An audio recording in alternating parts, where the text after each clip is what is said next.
right, crew, please prepare for takeoff. Activation code required. Scanning. Login authorized. Evacuation sequence activated. Accessing archives. 911, what is your emergency? Suspect is armed. Self-destruction.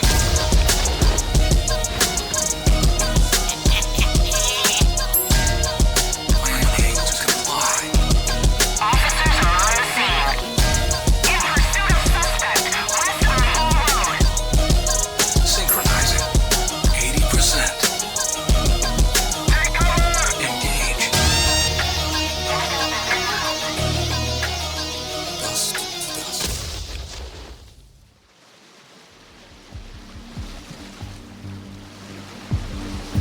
June 18th, 1967. The Mediterranean was calm that morning. The kind of calm that makes a man believe the world is still governed by reason. A few hundred American sailors drifted through blue water under a bright sky, flying a flag that had always meant the same thing. We're not your enemy. They were wrong. The USS Liberty wasn't built to fight. She wasn't a battleship, a destroyer. She wasn't even much of a warship. She was a listener. A floating ear covered in antennas, sent to gather secrets from a war that was ending almost as quickly as it had begun. The men aboard weren't looking for trouble, but it turns out trouble was looking for them. Before the day was over, fighter jets would tear across her decks. Napalm would turn her deck into a furnace. Torpedoes would rip open her hull. 34 Americans would die. More than 170 would bleed for a country that would spend the next 60 years pretending not to know exactly what happened. The official story called it a mistake.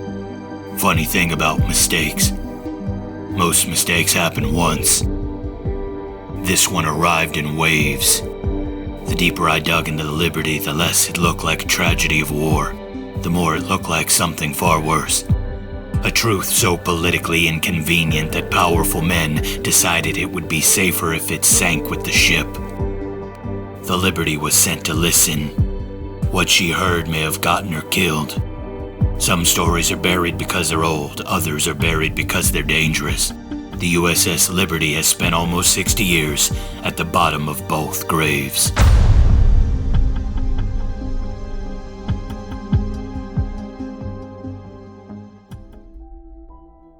Ladies and gentlemen, welcome back to the Man-Eating Toaster, brought to you, of course, by the Dancing Toaster. This is usually the show where we cover religious cults and bizarre true crime. Today I'm playing Russian roulette, and we're talking about bizarre war crimes. A war crime committed against us, the U.S., by who I'm told is our greatest ally. Yesterday marked the 59th anniversary of the 1967 attack on the USS Liberty. Israeli forces struck the American intelligence ship during the Six-Day War, killing 34 service members and injuring over 170 others. This event was a major catalyst for me, concerning a lot of things, so I thought there was no better time to release this episode than this week. To honor those men, the ones who died, the ones who were maimed, and all the ones who were told to shut up about what was done to them. Given the somber subject material, folks, no e-begging today from me. You know by now how to support the show if you wanna. I still want to thank all of the ones who support the show, though. Thank you so very much from the bottom of my heart. Your support allows me to cover controversial things like today's topic. If I keep this up, though, I may lose my Patreon and have to come up with another means of support. Pray that doesn't happen. Thank you for those that are, of course, praying for the show. Toasties, man, thank you. And those that bless me up over on buymeacoffee.com this week, thank you as well. Shout out to Forgotten History on YouTube. Thank you for the coverage that you did on this. It helped me along my journey and with today's episode. I know on this show I've given my fair criticism of my government. That, of course, will continue, and that includes our military. I love my country, and I love the men and women who have served to protect this country, even when I don't agree with all that we are doing or have done. I have the highest regard for those who love this country and put their lives on the line for what they believe in. The men who died on the Liberty were serving their country with conviction, and their country turned its back on them for another. That pattern started with the Liberty, and the reason we gotta talk about this is because that pattern never ended. Today we're gonna get right into it, folks. On the morning of June 6, 1967, the Israeli Air Force struck the airfields of Egypt with precision that would be studied in war colleges for generations. In a matter of hours, roughly 4/5 of Egypt's combat aircraft were destroyed, most of them still on the ground, never having left the runway. By June 7th, the air forces of Jordan and Syria had largely met the same fate. What would come to be called the Six-Day War was, in its decisive phase, already won. Israel would emerge holding the Sinai Peninsula, the whole of Jerusalem, the West Bank, and the Golan Heights. But a war of this speed and consequence does not unfold in private. The United States, the Soviet Union, and every interested power in the region were straining to understand what was happening in real time. In the age before reliable satellite coverage of the battlefield, the most valuable thing a great power could possess was not a tank or a fighter. It was knowledge. Who fired first? Who was winning? What was being said in the clear and in cipher between the warring capitals? That hunger for knowledge is why a slow, lightly armed American ship was steaming through the eastern Mediterranean off the Sinai coast on the 4th day of that war. And it is why on June 8, 1967, that ship became the target of one of the most disputed military episodes in the history of the U.S.-Israeli relationship. The USS Liberty, or AGTR-5, was not a warship in any meaningful sense. She was a converted World War II-era Victory-class cargo hull repurposed into a technical research ship, which was, in the careful language of the period, a euphemism for a signals intelligence platform. Aboard her was a detachment of the Naval Security Group, an organization that answered ultimately to the NSA, or National Security Agency. Some sources call her a floating CIA platform. That is debated. Her intelligence mission ran through the NSA, not the CIA. It was the NSA that would later harbor some of its gravest doubts about what happened to her. Her purpose that day was to listen. Festooned with dozens of antennas and crowned with a dish on her stern that bounced messages off the surface of the moon back to Washington, she was, by the testimony of her own crew, the ugliest ship in the Navy. And also the most distinctive. So unusual in silhouette that she was among the easiest ships in the world to identify. Her summer had originally been penciled in for a cruise off the West African coast, and her interior walls still carried African art and masks from earlier deployments. Then the Middle East caught fire, and her orders changed. She was sent to sit off the Sinai and capture the electronic chatter of a war. What she was not built for was combat. She carried 4 Browning 50 caliber machine guns and nothing heavier.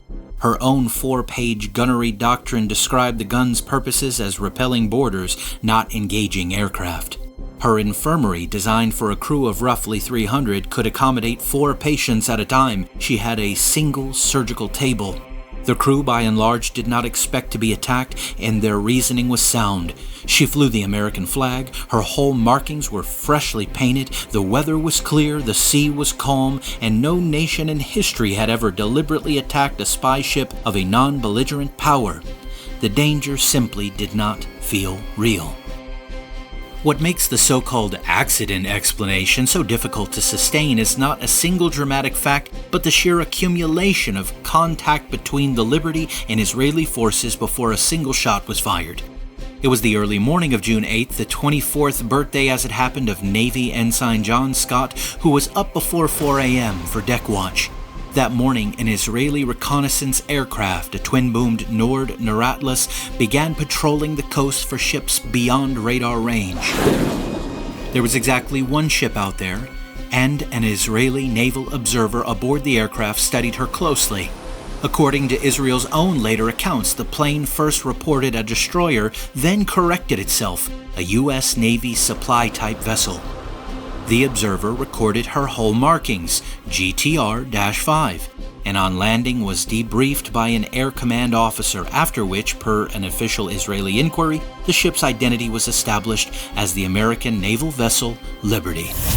In other words, hours before the attack, Israeli forces had not merely noticed an American ship in the area, they had identified by name the specific spy ship listening to their war. The overflights did not stop. Through the morning and into the afternoon, aircraft circled the Liberty again and again. Single jets, then pairs, then more. At 9, 10:30, 11, 11:30, and on through midday. Crewmen would later say the reconnaissance planes passed close enough that they could see the pilots in their cockpits. The ship's weather log noted clear skies, calm seas, and excellent visibility. Everything about the encounter argued against confusion. Just before 2 p.m., Captain William McGonigal, scanning from the starboard bridge wing, spotted approaching jets. Ensign Patrick O'Malley watched 3 contacts close on the radar at a speed McGonigal had never seen a vessel make. There was no warning, no signal, no challenge. French-built Mirage fighters came first, raking the ship with rockets and 30mm cannon fire. The bridge was hit immediately. Both forward gun mounts and the men in them were destroyed in the opening burst. Shrapnel sliced across the deck, orange flashes danced down her length. Within the first pass, the Liberty's machine guns were wrecked, her antennas shredded, and her deck cratered. McGonigal ordered maximum speed, but the jets had already knocked out one of her 2 boilers, holding her to about 13 knots. The attackers worked methodically in a crisscross pattern every minute or so, first the bridge and the antennas and the guns, then the engine room, the ship's heart. The deliberateness of the targeting is itself part of the case against the so-called accident theory. This was not a panicked strafing run. It was the work of pilots dismantling a ship system by system. Radioing for help became almost impossible because the attackers appeared to be jamming Liberty's frequencies. When operators switched transmitters, every band returned the same wall of feedback noise. Only in the gaps between strafing runs could the radio men, among them Terry Halbiter, who at one point made a manual repair to a severed antenna line under fire, get a distress call into the open air at all. The Mirages were only the first wave, though. They were followed by jets dropping napalm, which burns at roughly 3,000 degrees. Flaming jelly and choking smoke rolled through the bridge and the interior of the ship. After the bombers emptied their loads, the skies felt quiet, but not the sea. Those 3 radar contacts had been torpedo boats. They closed within a few thousand yards. The crew by now finally knew who was attacking them. McGonigal saw a blue and white flag with a star. The Star of David. A new American flag, the largest aboard, 7 by 13 feet, was hoisted to replace the one shot down earlier. The torpedo boats opened fire with cannon and machine guns and launched 5 torpedoes.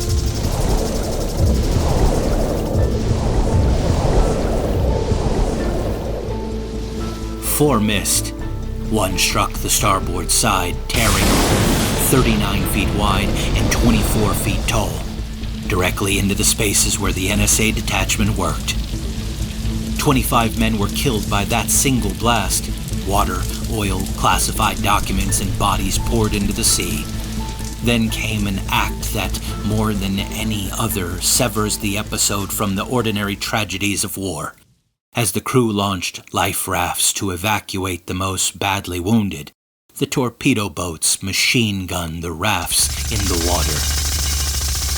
Deliberately destroying the means of rescue for a stricken, surrendering vessel is not an act of mistaken identity. It is, under the Geneva Conventions, a war crime, and it points towards an intent not merely to disable the ship, but to leave no survivors and no witnesses. When the firing finally stopped, one torpedo boat drew close and, in a moment of almost surreal cynicism, signaled by lamp, "Do you need help?" The Liberty replied, "No." "Do you want us to stand by?" "No, thank you." The last message from the Israeli vessel was, "Good luck." In all, the ship was hit by more than 800 shells, rockets, and rounds. 34 Americans were killed and roughly 171 wounded out of a crew of fewer than 300. Captain McGonigal, badly wounded and with his bridge crew dead around him, kept the ship afloat and underway for hours and would receive the Medal of Honor. The ship's doctor, Richard Kipfer, himself wounded, worked for some 28 hours straight and received the Silver Star. Now, while the Liberty burned, the U.S. 6th Fleet received her distress call. The carrier USS Saratoga launched F-4 Phantoms to aid her, and the Washington-Moscow hotline was activated to reassure the Soviets that American aircraft were responding to a stricken ship not entering the war. Then the Phantoms were recalled by order, the record indicates, of Secretary of Defense Robert McNamara. Aircraft were turned around a second time as well. The only authority that could overrule a defense secretary's deployment in that moment was the president's, and Lyndon Johnson was in the loop. The official explanation was that Israel had by then notified the United States of its error, so the rescue was stood down. But the timeline strains that explanation. The U.S. Embassy in Tel Aviv reported only that the Israelis had attacked a ship of as of yet undetermined nationality. If even Israel had not yet determined the ship was American, how did Washington know to recall the Phantom specifically as no longer needed? And how, if the attack was over, did it then resume? Had the Phantoms not been turned back, they would likely have arrived before the torpedo boats finished the job, and the great majority of the casualties might never have occurred. Let's talk about the ridiculous case of mistaken identity. Israel's official position, accepted at the diplomatic level by the Johnson administration, was that the Liberty had been mistaken for the Egyptian vessel El Qusir during operations near El Arish. That explanation collapses under inspection, and the U.S. Navy's own Court of Inquiry said as much in its underlying findings, even as it reached the opposite conclusion at the top. Starting with size and profile, the Liberty at roughly 10,000 tons and 455 feet was several times larger than the El Qusir, and the two ships shared almost nothing in silhouette. The Liberty's towering antenna array and distinctive markings had no counterpart on the small Egyptian freighter. Navy investigators called the supposed resemblance highly superficial. The armament logic is no kinder to the accident theory. The Liberty carried 4 light machine guns and the El Qusir a couple of small guns, and investigators found it, quote, inconceivable that either ship would be associated with a shore bombardment of the Sinai. There was simply no Egyptian threat for the attackers to be responding to. Then there is the flag. Every surviving crew witness testified that the American flag was flying, and when it was shot down, a far larger one was raised in its place. The Navy inquiry flatly rejected the claim that the ship flew no flag. The jamming compounds the problem. If the attackers believed they were striking an Egyptian ship, why jam American secure frequencies, narrow specific bands that an Egyptian freighter would have no reason to use? The markings on the attackers raise the same question from another angle. By several accounts, the attacking jets bore no national insignia, which would be a strange precaution for an honest mistake and a sensible one for an attack meant to remain deniable if recorded. And finally, there is the whole number. The Liberty carried large identification markings, GTR-5, that an Israeli reconnaissance observer had already read and reported hours before the first shot was fired. Crucially, Israel's own chief air controller at the time, Lieutenant Colonel Shmuel Kislev, later acknowledged that more than 20 minutes before the fatal torpedo strike, the Air Force had halted its aircraft because, in his words, he was by then certain the ship was American. If the Air Force had concluded it was attacking an American vessel and pulled off, the surface attack that killed 25 men should have been called off in the same window, but it was not. Now, what did the people in charge believe? The most striking feature of the Liberty affair is not the suspicion of outside critics, but the private conviction of the senior American officials closest to the intelligence. Lieutenant General Marshall Carter, then director of the NSA, the agency to which the Liberty reported, said flatly that the attack could not have been anything but deliberate. There was no plausible chain of circumstances that made it an accident. His deputy for operations, Oliver Kirby, observed that one shot or one torpedo might be an accident, but damage coming from every direction was a sign of a well-planned, premeditated assault. Another senior NSA officer, Brigadier General John Morrison, said simply that a competent military force looking at that distinctive silhouette under that flag in clear weather had to have known what it was attacking. At the CIA, doubts ran to the very top as well. An official agency history of Director Richard Helms' tenure records that although Israel apologized at once, many informed Americans came to believe the attack had been anything but accidental, and that the weight of evidence steadily undermined the agency's initial reluctance to think so.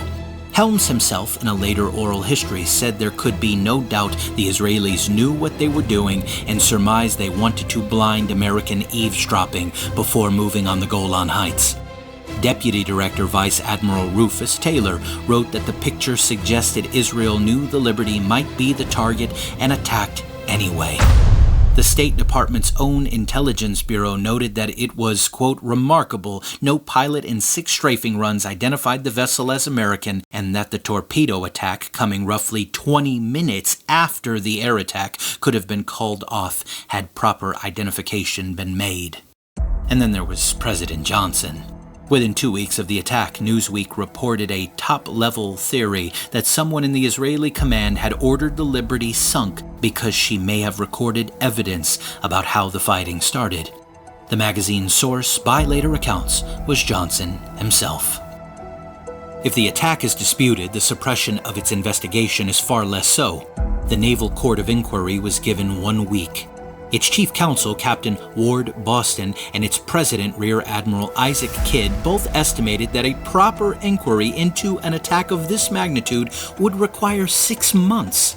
The contrast with the USS Pueblo investigation is stark. When North Korea seized that ship in 1968, the inquiry ran nearly 4 months and produced thousands of pages. The Liberty inquiry ran 8 days and produced about 158 pages. The inquiry's reach was deliberately hobbled. Captain Boston later attested that he and Kidd were ordered by their superior, Admiral John McCain Jr., not to travel to Israel or contact the Israelis. Survivors were sworn to secrecy. The ship's name was ordered stripped from uniforms. Men were told to go ashore in civilian clothes, to grant no interviews, and not to discuss what had happened even among themselves, on pain of court-martial. One crewman recounted being placed alone in a hospital room, given the name Smith, and told he had never been aboard the Liberty.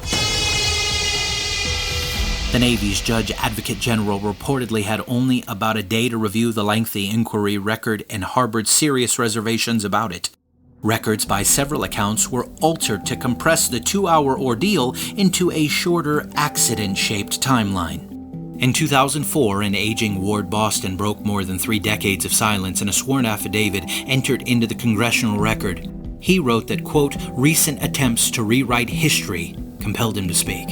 He stated that he and Admiral Kidd believed with certainty that the attack was a deliberate effort to sink an American ship and kill its crew, that he had seen the bullet-riddled flag himself, that Kidd repeatedly called the attackers murderous bastards, that the machine gunning of the life rafts was a war crime, and most damning, that Kidd had personally told him that President Johnson and Secretary McNamara ordered the court to conclude the attack was a case of mistaken identity against all the evidence. Boston's words were blunt.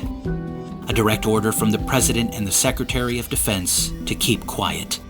Despite all of its underlying findings to the contrary, the inquiry's top-line conclusion was that the attack was, in fact, mistaken identity. When the attack became public, the response in Congress was not outrage but silence, and what little speech there was came as praise for Israel. On the day the news broke, more than 24 lawmakers rose to applaud Israel's performance in the war. The handful who mentioned the Liberty at all, Jacob Javits, Frank Lausch, Abraham Ribicoff, Robert Kennedy, Roman Paczynski, folded into expressions of admiration for the Israeli cause, reaching for the now familiar formula of, quote, the tragic consequences of armed conflict and a tragic mistake. Of the 435 House members in a session lasting hours, only 2 spoke out. Craig Hosmer, a Navy reservist who knew ship recognition cold, called the coordinated air and sea attack plainly deliberate. Thomas Abernathy noted bitterly that if any other nation had done this, Uncle Sam would have demanded answers and would not have stopped at demands. The Senate meeting that day did not mention the attack at all. This deafening silence is explained largely in part through the documented history of pro-Israel lobbying in Washington. The organization now known as AIPAC grew out of the American Zionist Council, whose Washington frontman, Isaiah Keenan, had earlier registered as a foreign agent for the American branch of the Jewish Agency.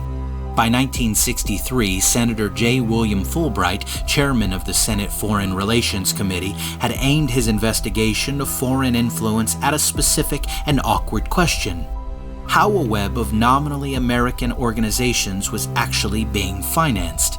What the hearings established on the record and under deposition was that Israel had channeled roughly $5 million, more than $35 million in today's money, through the quasi-governmental Jewish Agency's New York office into the American Zionist Council during the late 1950s and early 1960s.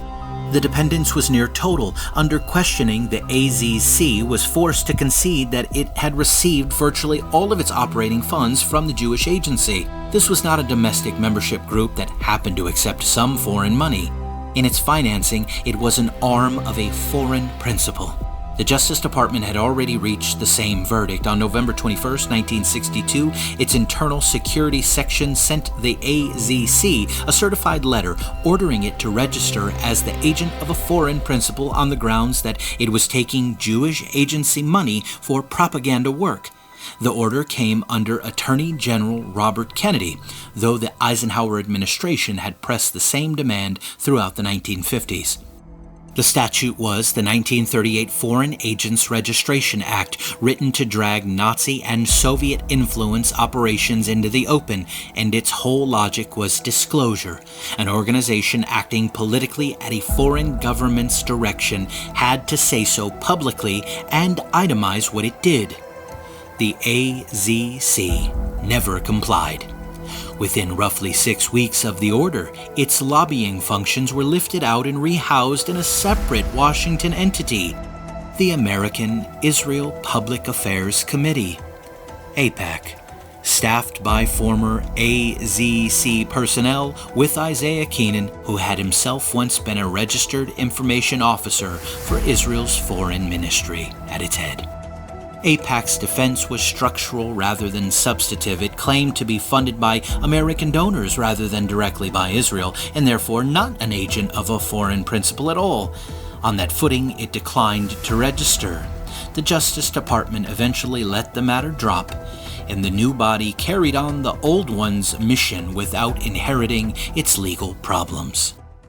The serious objection to AIPAC is not that it lobbies. Every interest in Washington lobbies, and a citizen's right to argue a foreign policy position is as protected as anyone else's. The objection is that AIPAC has built something more potent than persuasion. It has built a machine for punishing dissent, and it aims that machine at one of the few questions on which American policy is supposed to be settled on the merits: what and how much the United States owes a foreign state. The evidence is electoral, and it is brazen. In the 2024 cycle, AIPAC's political arms spent around $100 million across their entities, with FEC filings putting the figure near $127 million. The weapon was a super PAC created in 2022 called the United Democracy Project, which by law cannot hand money to candidates directly, but can spend without limit to destroy them. It poured more than $14 million into defeating Representative Jamal Bowman in a New York primary, and roughly $8.5 million into removing Representative Cori Bush in Missouri. Both had criticized Israeli conduct in Gaza, and both are gone. Then, more recently, 2026, AIPAC demonstrated that the project knows no party. Its next target was Thomas Massie, a libertarian Republican from Kentucky who votes the conservative line on virtually everything, but who had committed the one unforgivable heresy. He opposed U.S. military aid to our greatest ally, called in May for halting it over the massive amount of civilian deaths in Gaza, and joined a California Democrat in trying to block Trump's strikes on Iran. AIPAC spent 2025 quietly recruiting someone to run against him. When the primary arrived, pro-Israel groups poured more than $15 million into the race, either opposing Massie or boosting his Trump-endorsed opponent, a nobody named Ed Gallrein. The money flowed through UDP, through the Republican Jewish Coalition's Fund, and through a Trump-aligned super PAC underwritten in part by pro-Israel billionaires, including Paul Singer and, of course, Miriam Adelson. Total spending reached roughly $32 million, making Kentucky's 4th District the most expensive House primary in American history, surpassing the Bowman race that had set the record only 2 years prior. On May 19, 2026, Massey lost. The 3 most expensive House primaries ever run were now all 3 contests in which AIPAC set out to unseat a sitting member of the United States Congress and succeeded. This, of course, goes up to the executive as well, though that should get its own episode or discussion. Trump's relationship with the pro-Israel money machine is clearly one of a man purchased.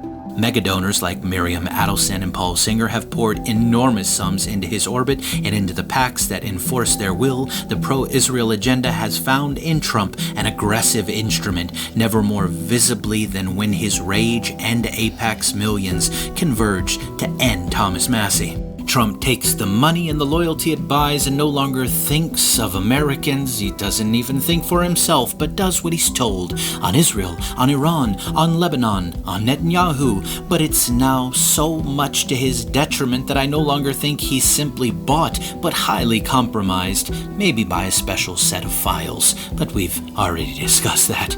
The lesson a watching congressman or politician draws is not just that AIPAC alone can end them. It is that the moment they break with the orthodoxy on this single foreign country, they invite a convergence of forces, a compromised president's rage, and millions from America's largest lobby that almost nothing in domestic politics can match.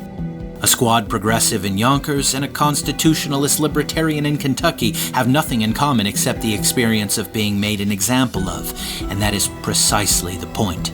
The spending was about more than the 3 members who lost. It was about the 400 who watched them lose and quietly resolve never to be next. That is what makes this a wound to American democracy and not merely an intramural fight. The range of permissible debate on Middle Eastern policy is now narrower than the range the public itself holds because the cost of speaking outside the lines has been set deliberately high. An organization whose agenda tracks a foreign government's positions and which came into existence as a vehicle to dodge registration as that government's agent now holds a decisive hand over who may sit in Congress and what they may say once seated. A foreign state's preferences are enforced inside American elections, and U.S. policy on this one subject is welded into place whether or not it serves the country. Call it influence, call it control, either way it's heavy and corrosive. AIPAC does not govern the United States, but it is arguably the most powerful single-issue lobby in the country with unmatched financial reach on the one question it cares about, working inside a system that sells that reach to anyone who can afford it. A lobby aligned with a foreign state has succeeded in making honest debate about that state's conduct a fireable offense in American politics. Question the arms shipments, criticize a settlement policy, vote against an aid package, and you mark yourself for removal, not by your own voters, but by an outside force with the money to make the case for you. Folks, the damage here runs deeper than any single policy outcome. A representative who cannot speak freely about what a foreign government does is no longer fully representing the people who sent him. He is managing his own survival. Multiply that calculation across a few hundred members who have all watched what happens to the ones who spoke, and an entire branch of government quietly edits itself. That is the rot, and it is structural, not partisan. The principle holds regardless of who benefits. It would be just as corrosive if the lobby served a friendly democracy instead of a hostile dictatorship, and just as corrosive whether it advanced a cause you admire or one you despise. The harm is not that the wrong side is winning the argument, it is that the argument is no longer being held in the open among people who are free to lose it. The line back to the Liberty is impossible to miss. The same machinery of political cost that now ends the career of a congressman who questions an arms package is the machinery that in June of 1967 kept all but 2 members of the House silent while 34 American sailors lay dead at the hands of our so-called greatest ally, and the investigation into their killing was smothered on orders from the very top. The silence was bought then in the same currency it is bought with today. The only thing that has changed is the price. Now some ask, why would Israel deliberately attack a ship belonging to the one great power most committed to its survival? The accounts offer 2 overlapping theories. The first is operational secrecy. The Liberty was capturing Israeli communications in real time, possibly including the planning for an imminent assault on the Golan Heights, an offensive Israel may not have wanted Washington positioned to slow or veto. Helm's hunch, Carter's conviction, and the logic of the jamming all point the same way: blind the listener before you act. The second theory is darker and more specific, that the Liberty's antennas may have been pulling in evidence of atrocity, of Israeli forces executing Egyptian prisoners of war in the Sinai as the army drove west.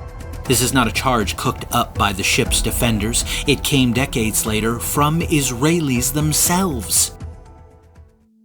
In the summer of 1995, a long-suppressed reckoning tore open in the Israeli press, and what came out was ugly. Aryeh Yitzhaki, a military historian who had worked in the IDF's own history department after the war, said that he and fellow officers had taken testimony from dozens of soldiers and concluded that Israeli troops killed as many as 1,000 Egyptian prisoners across the 1967 campaign, including several hundred at El Arish, and that the report he compiled on it in 1968 had been buried on orders from above.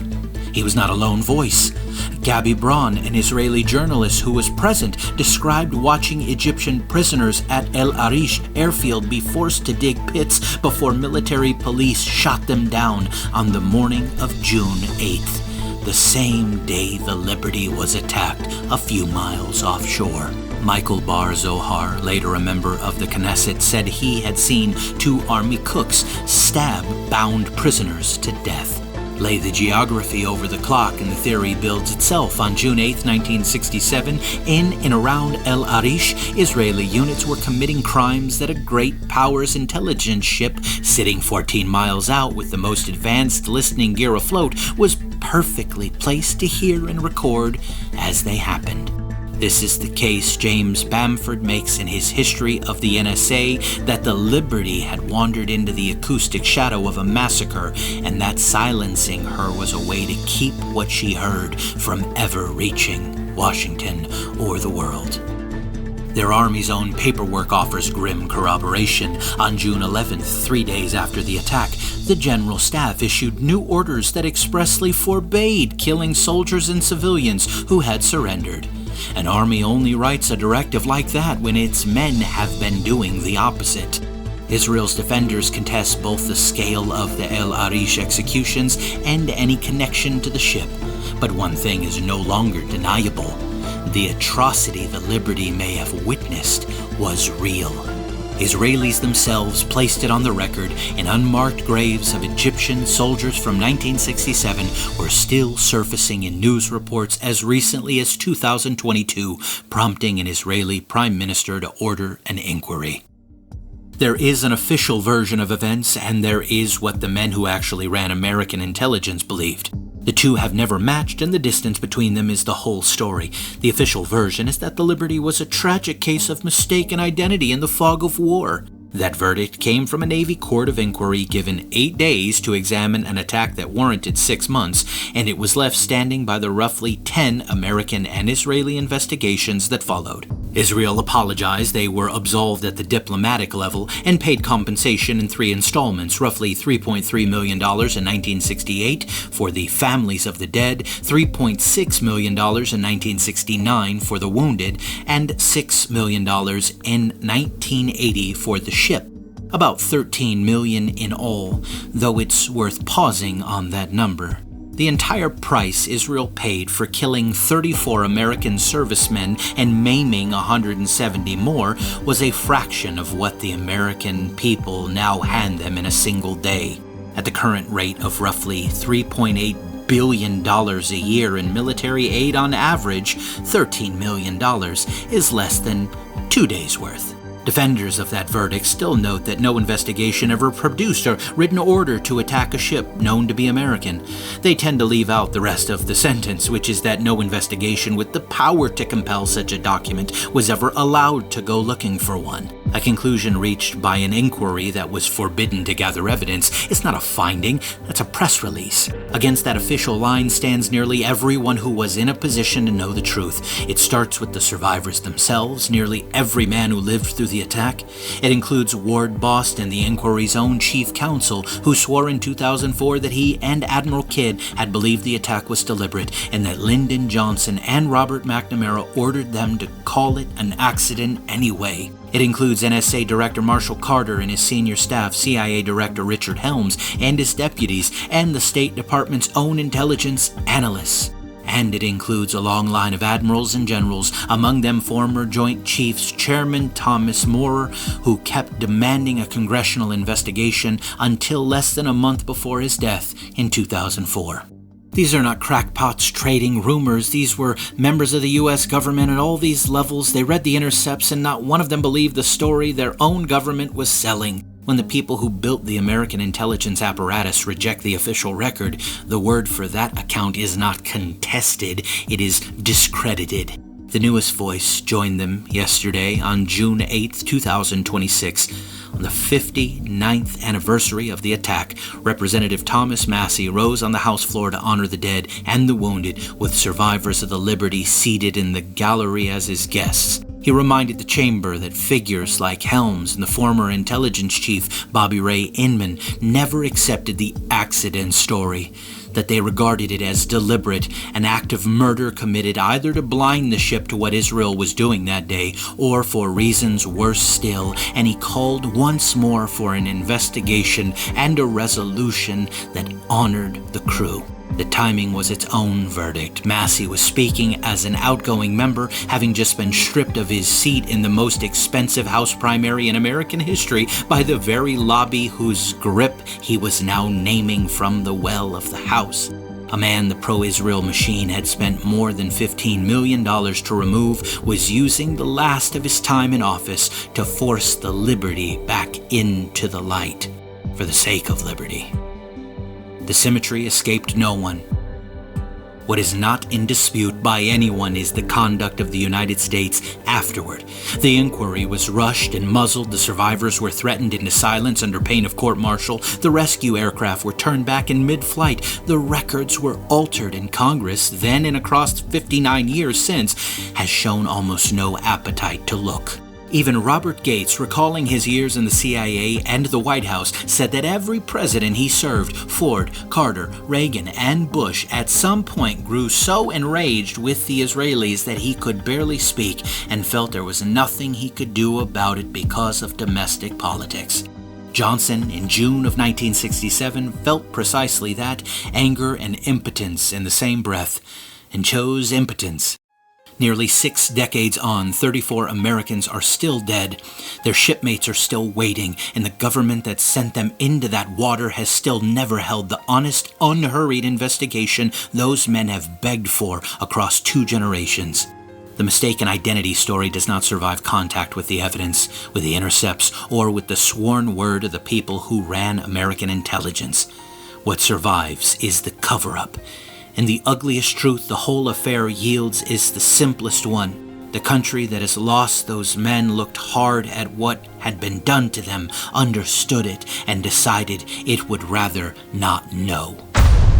The USS Liberty was built to do one thing: to listen, to gather what others wished to keep hidden and to carry it home so that the people who governed could act on the truth. That is the bitter center of the whole affair. A ship whose entire reason for existing was knowledge was torn apart, and then the country that owned her made a deliberate and lasting choice not to know. Everything that followed is a case study in how a democracy talks itself out of an inconvenient fact. The inquiry was given a week instead of 6 months. The witnesses threatened into silence. The rescue called back in midair.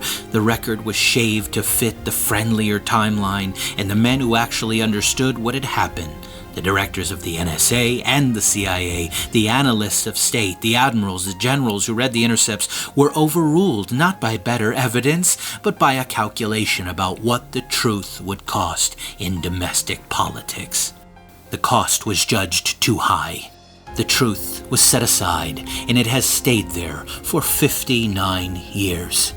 What gives the story its long reach is that the calculation never expired. The arithmetic that quieted the Senate in 1967 is the same arithmetic that emptied a congressman's seat in 2026, only the currency has changed from national security gag orders to campaign money, while the logic holds perfectly still. Some will argue you don't need a grand conspiracy here.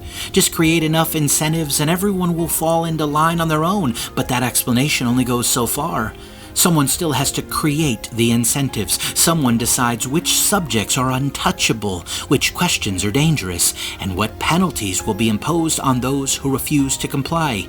It's been said, ask who you cannot criticize and find out who's really pulling the strings. When the same narratives are enforced across institutions, when dissent is punished in predictable ways, and when powerful organizations move in lockstep to marginalize certain truths, it becomes increasingly difficult to believe this is merely spontaneous behavior.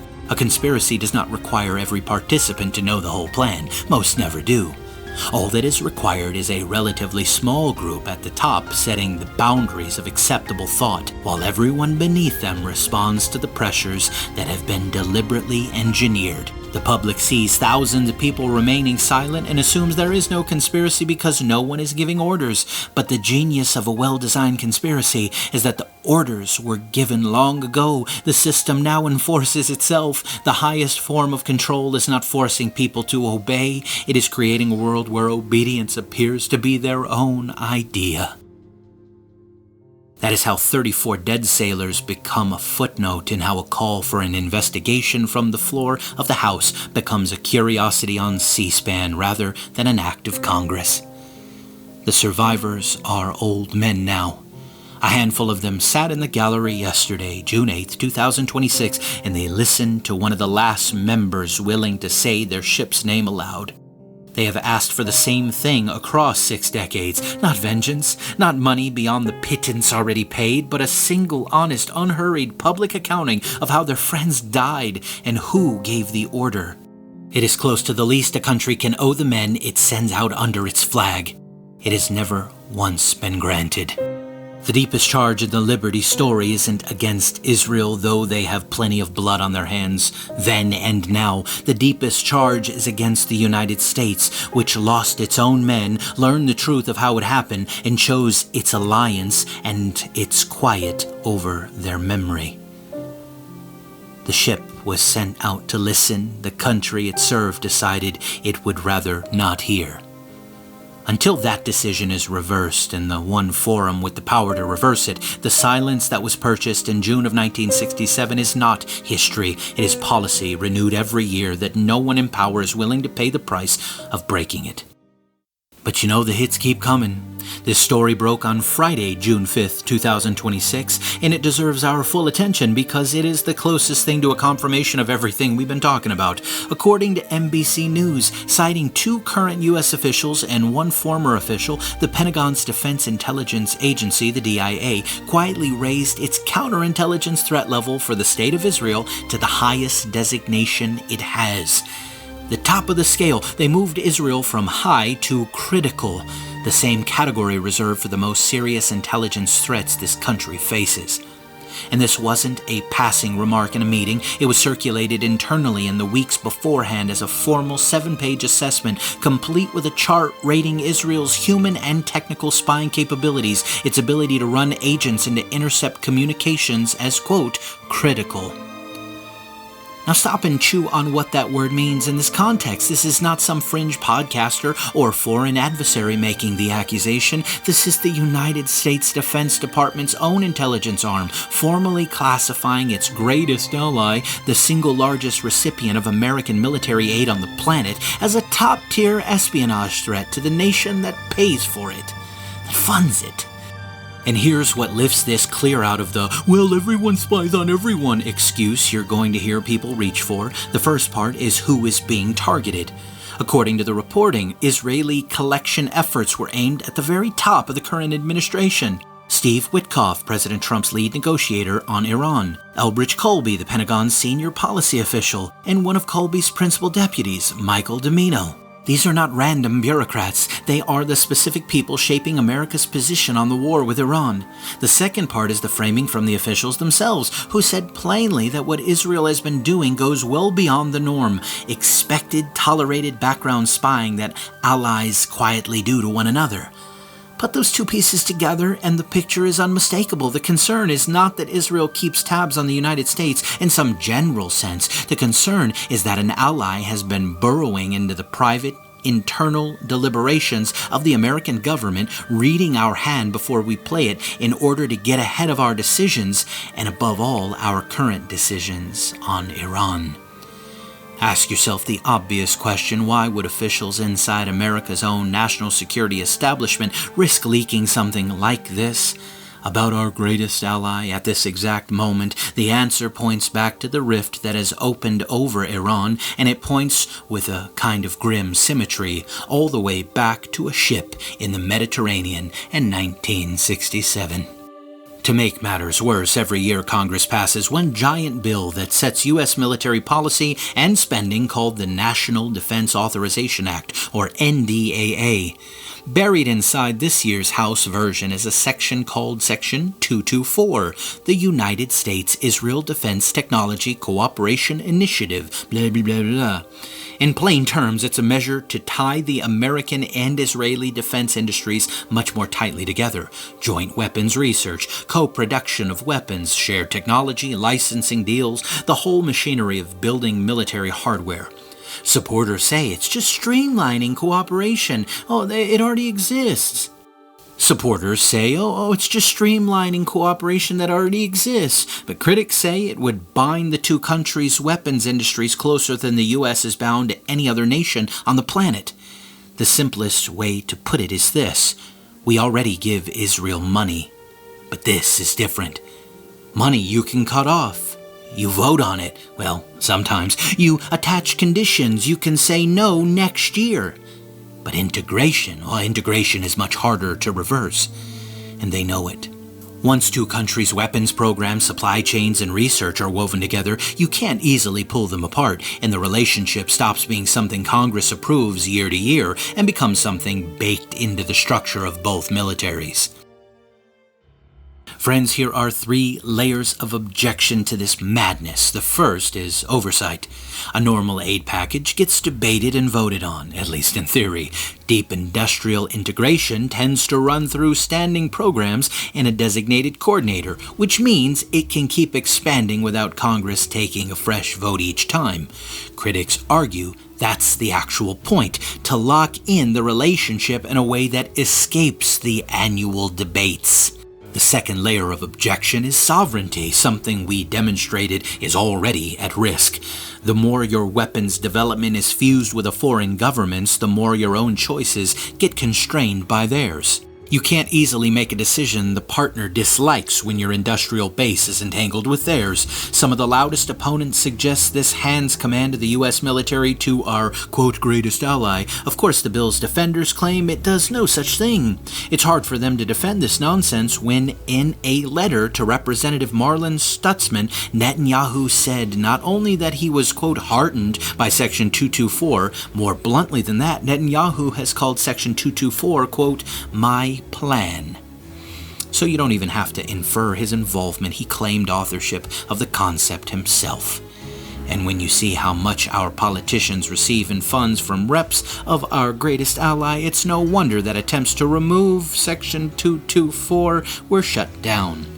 In any case, the third layer of objection is this. This is the one that connects everything else I've been building. It's the timing and the principle. This is moving through Congress at the exact moment U.S. and Israeli interests are visibly diverging over Iran, over Lebanon, over the spying assessment. I, like many critics, are asking why on earth would we deepen and entrench the relationship precisely when the cracks are showing? And the deeper principle is the one I've used throughout.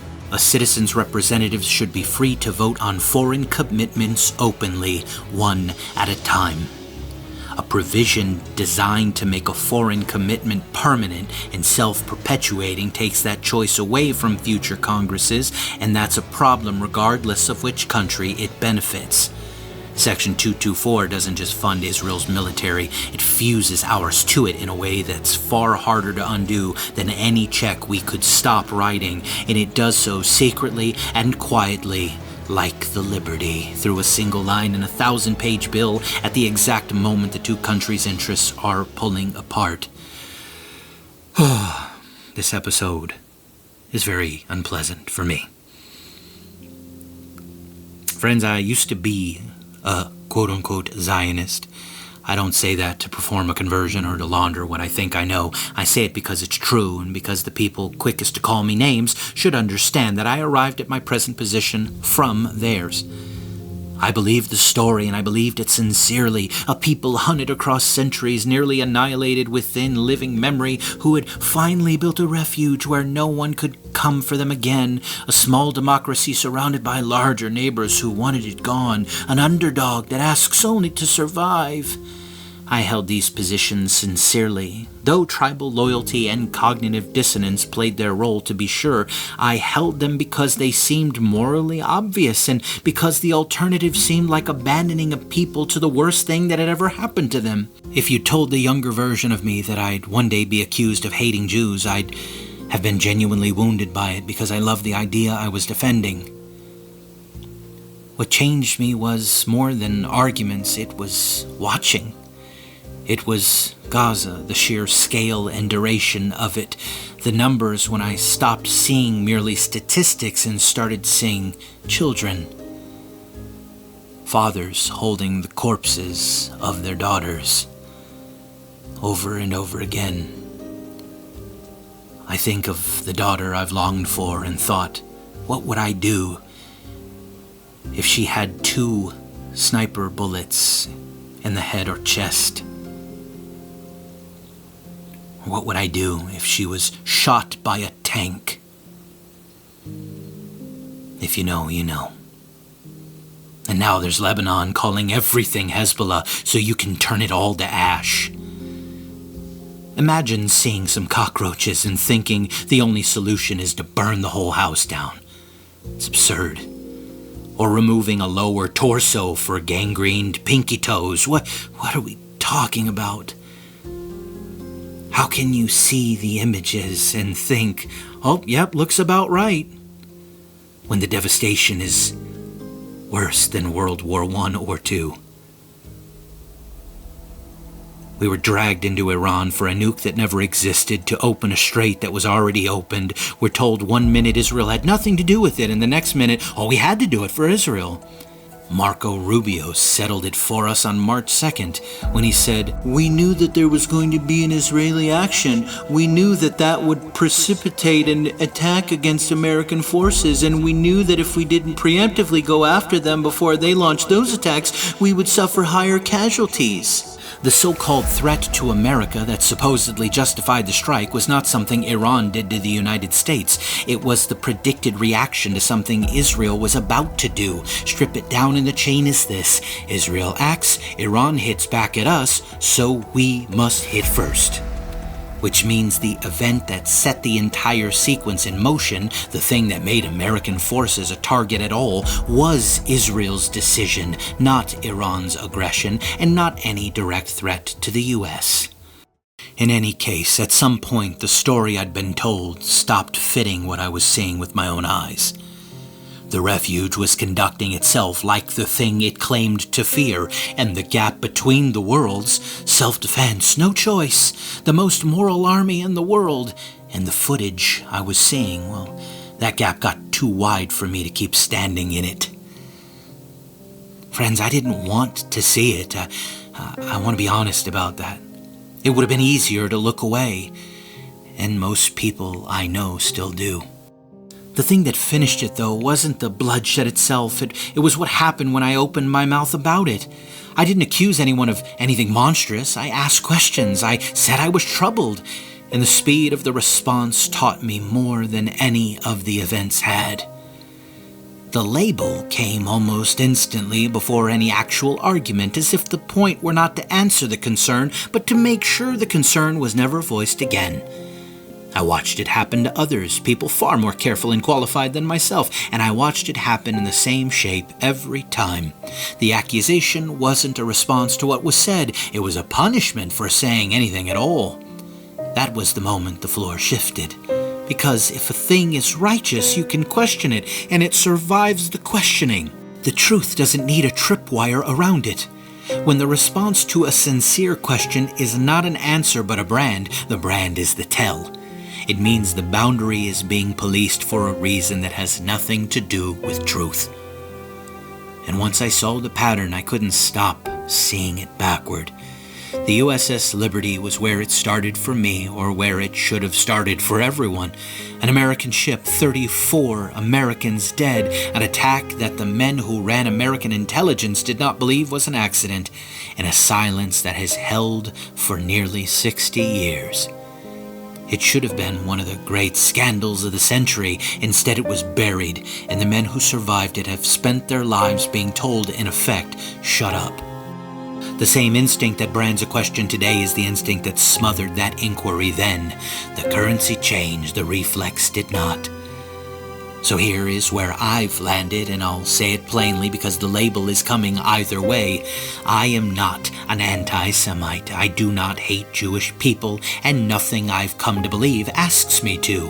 What I've come to believe is narrower and harder to wave off, that a particular government has done terrible things, that an open machine exists in my own country to make criticizing it very expensive, and that the willingness to raise a hand and ask why is being deliberately, systematically priced out of public life. I came to that conclusion the slow way from the inside against my own wishes. The people who would shout me down should ask themselves why the only tool they ever reach for is the one that ends conversations instead of having them. As Christians, there is another layer to this story that goes beyond intelligence agencies, governments, war crimes, and politics. At its heart, the USS Liberty is a story about truth, power, corruption, and what happens when they all collide, and the Bible is filled with moments like this. In 1 Kings chapter 22, King Ahab surrounded himself with 400 prophets who told him exactly what he wanted to hear. Only one man, Micaiah, spoke the truth. The problem was never that the truth was unavailable. The problem was the truth was costly. Ahab himself admitted it. "Oh, I hate him because he never prophesies good concerning me, but evil." The question the story raises is unsettling. What happens when institutions become so invested in a narrative that they can no longer afford the truth? How many Micaiahs does a nation silence before God finally gives it over to its own lies? The Liberty was, in a sense, a witness ship. A listening ship, and Scripture places enormous importance on witnesses. 2 or 3 witnesses establish a matter. Heaven and earth are called as witnesses. Israel was supposed to be God's witness. The apostles were witnesses. Even the word martyr originally meant witness. Yet throughout the Bible, whenever a witness sees something powerful people do not want seen, the response is remarkably consistent. Jeremiah was silenced and imprisoned in Jerusalem. A prophet named Uriah, son of Shemaiah, suffered an even worse fate. During Jeremiah's lifetime, he delivered a similar message of judgment against Jerusalem, and King Jehoiakim hunted him down, extradited him from Egypt, and executed him in Jeremiah 26. Zechariah, son of Jehoiada, was murdered in the temple court itself. After rebuking Judah's leaders, King Joash ordered that he be stoned to death in the house of the Lord. 2 Chronicles 24. There is also a strong tradition that Isaiah was executed under King Manasseh near Jerusalem. The Old Testament doesn't explicitly describe his death, but ancient Jewish tradition recorded in works like the Ascension of Isaiah says he was sawn in two. Many scholars think Hebrews 11's reference to faithful believers who were, quote, sawn in two, may be alluding to Isaiah. John the Baptist was murdered by Herod in modern-day Jordan. Jesus was silenced just outside Jerusalem, or so they thought when they killed him. Countless times they attempted to silence the apostles. Sometimes they succeeded. James, son of Zebedee, was executed by Herod Agrippa I around AD 44. Stephen was stoned by a Jewish mob after being condemned by the Sanhedrin in Acts 7. James the Just, who led the Jerusalem church, was also killed by Jewish authorities according to the first century historian Josephus. The prophet Elijah in 1 Kings 19 verse 10 complained to Yahweh, "The people of Israel have killed your prophets with the sword." By the time of Jesus, this pattern had become a recognized theme. Jesus himself said, Matthew 23:37, "Jerusalem, Jerusalem, the city that kills the prophets and stones those who are sent to it." Similarly, Stephen asked, Acts 7:52, "Which of the prophets did your fathers not persecute?" Again and again, the conflict is not merely between good and evil, but between truth and those who need the truth buried. That is why the 9th commandment reaches deeper than most people realize. Bearing false witness is not merely telling a lie. Biblically, it includes suppressing truth, manipulating testimony, corrupting judgment, and shielding the powerful from accountability. Isaiah condemned it, Amos condemned it, Micaiah condemned it. If people know the truth and deliberately construct a false narrative in its place, that is not merely politics. It becomes a moral and spiritual issue. Another biblical parallel is David and Uriah. David's initial sin was terrible, but the cover-up became worse. One sin required another, and another. More people became complicit. Silence spread. The original crime was no longer the only crime. Eventually, Nathan stood before the king and declared, "You are the man." That is often how these stories unfold. The first evil creates the second, and the second endures far longer than the first. The deepest question is not merely what happened, but what was done afterward. There's also something of Babel here. The Tower of Babel was not merely humanity's attempt to build a tall structure. We've talked about that at length. It was humanity's attempt to create a shared reality apart from God, at least the one true God. A common project, a common story, a common narrative, a common language. Theologically, Babel represents mankind's desire to define reality on its own terms. Every institution is tempted by the same impulse. At what point does managing public perception become constructing an alternative reality? And at what point does propaganda become a Babel project? Christians often ask whether governments can lie. The Bible never really asks that question. It assumes they can. The question Scripture asks is different. Who will tell the truth when telling the truth becomes costly? That was Micaiah, it was Jeremiah, it was John the Baptist, it was the apostles standing before the Sanhedrin. It was, of course, ultimately, Christ himself.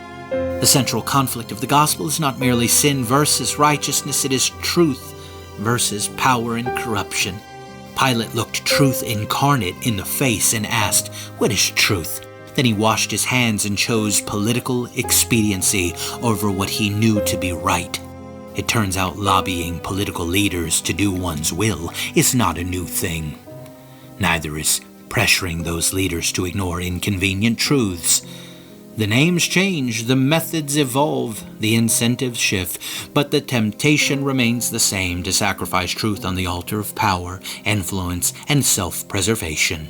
Pilate's greatest sin was not that he failed to recognize the truth, it was that he recognized it, understood it, and decided the cost of acting on it was too high.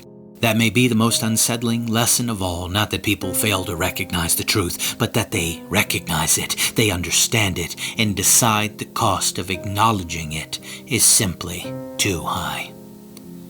And that question does not only hang over governments, it hangs over churches, over institutions, it hangs over nations, it hangs over you and me. What truth am I willing to suppress because acknowledging it would cost me something? Talking about these things has cost me something and may cost me more in the future. Nearly 60 years ago, a ship was sent into the Mediterranean to listen. 34 Americans never came home. For most of the world, the story ended there. For the survivors, it never did. Some of those men have spent a lifetime asking a question that should have been answered before many of us were born. Not for revenge, not for money, not even for punishment, just for the truth. Whether you agree with every point or conclusion in this episode or not, that much should be easy to understand. Truth matters. It matters because the dead deserve honesty. It matters because the living deserve accountability. And it matters because a society that loses its appetite for truth eventually loses its ability to govern itself. The USS Liberty is not merely a story about a ship. It is a story about memory, about power, about silence, about what happens when political power and convenience become more valuable than honest investigation, and perhaps that is why the story refuses to die. Because deep down most people understand that justice delayed is not the same thing as justice denied. Sometimes it is simply justice waiting for someone brave enough to tell the truth. The Liberty was sent to listen. The crew listened. The intelligence agencies listened.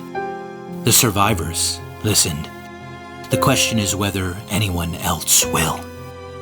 Until next time, my friends, keep your minds open, keep asking questions, keep noticing, and remember the truth does not cease to exist because powerful people wish it would.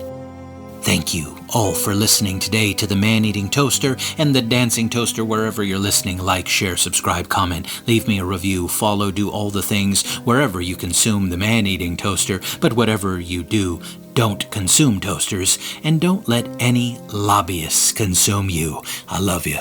I'm out. Flight crew, please prepare for takeoff. Activation code required. Scanning. Login authorized.